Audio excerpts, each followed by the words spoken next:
Je suis Lise Foin, je suis designer. Je suis arrivée dans ce métier par tâtonnement, en fait. Ce qui est un peu aussi ma démarche que j'ai en tant que designer. Mon diplôme de design, je l'ai obtenu sur un projet où j'étais allée visiter une usine qui recyclait le papier. Et j'avais prélevé comme ça des chutes de papier pour créer des objets. J'aime cette diversité que permet le design, c'est-à-dire qu'on peut travailler tous les matériaux et tous les objets. D'ailleurs, je donne corps à la matière en fait, en le transposant en motif, mais aussi en lui donnant une forme plus, je dirais, en volume. Et c'est un peu ce qu'on peut voir ici aussi sur ce projet avec la manufacture Pensu. En fait, je suis allée prélever des éléments dans la manufacture pour voir en fait, le process de fabrication et voir comment je pourrais m'insérer en fait, finalement dans cette chaîne de production et mettre en valeur finalement leur savoir-faire.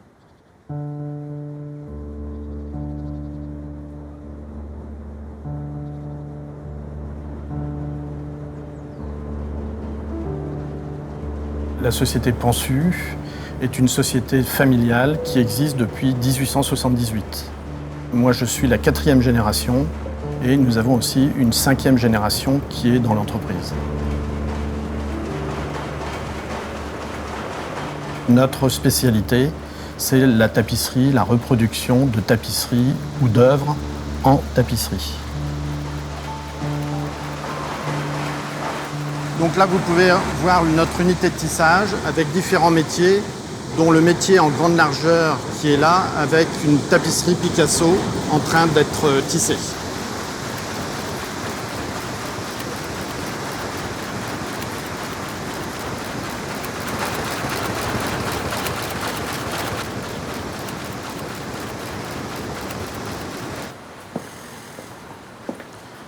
Alors pour réaliser toutes ces tapisseries, nous avons besoin d'un stock assez conséquent de fils de couleurs, puisqu'il faut respecter toutes les couleurs des tableaux pour les retranscrire parfaitement en tapisserie.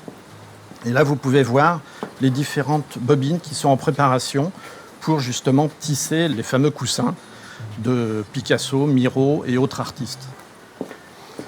Alors là, nous rentrons dans la zone d'ourdissage, c'est-à-dire la préparation des chaînes sur les métiers à tisser par la suite. Avec les multitudes de bobines de fil qui sont là pour répondre à la demande et pour pouvoir tisser tel genre de tapisserie sur le modèle.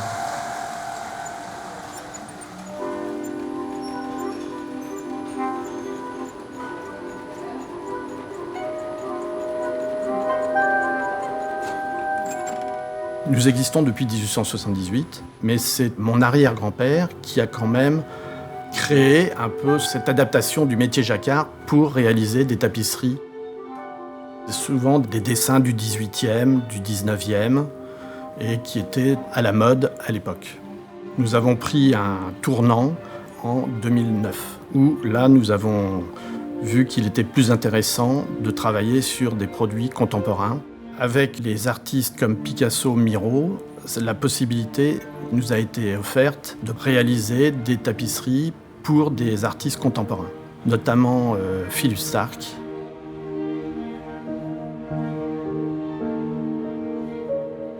Céline Savoie nous a proposé de participer à Lille Design et donc c'est elle qui nous a mis en relation avec Lise Foin, qui est venue ici un premier temps pour voir nos produits. Nous avons fait une deuxième visite dans notre manufacture à Luhain dans le Nord.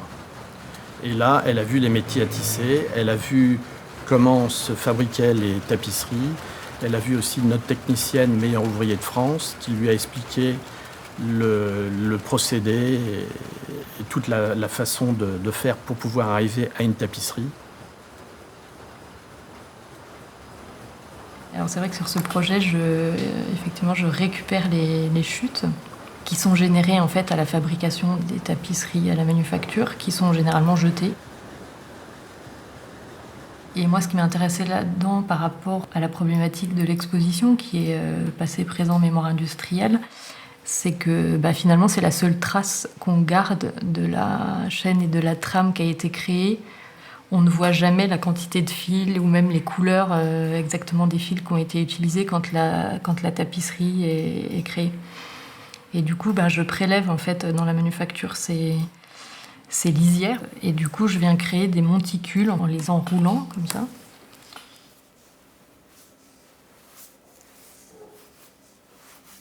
En fait, le projet pour l'exposition de Lille Design, ça va être une sorte de mise en abîme en fait. Les lisières qui sont enroulées sur elles-mêmes et qui créent des monticules comme ça de fils très graphiques vont être posées au sol, un peu comme les terrils sont posés dans le paysage du nord de la France. Et de façon superposée, il va y avoir un abat-jour qui va être en tapisserie et tissé, et dont le motif va reprendre le graphisme créé par les lisières. Et donc ce luminaire, en fait, il pourra se regarder de l'extérieur, mais aussi de l'intérieur. Donc finalement, ce qui normalement est invisible dans les traditionnelles tapisseries, parce qu'en fait l'envers n'est jamais montré. Ici, dans cet objet, finalement, on pourra le voir. Et donc cette notion de montré, caché, visible, invisible, qui m'intéressait et que je voulais faire connaître finalement aux spectateurs qui vont venir visiter l'exposition. On a été surpris sur le fait qu'elle s'intéressait beaucoup aux lisières, et après, quand elle nous a présenté son projet, on a été vraiment emballés.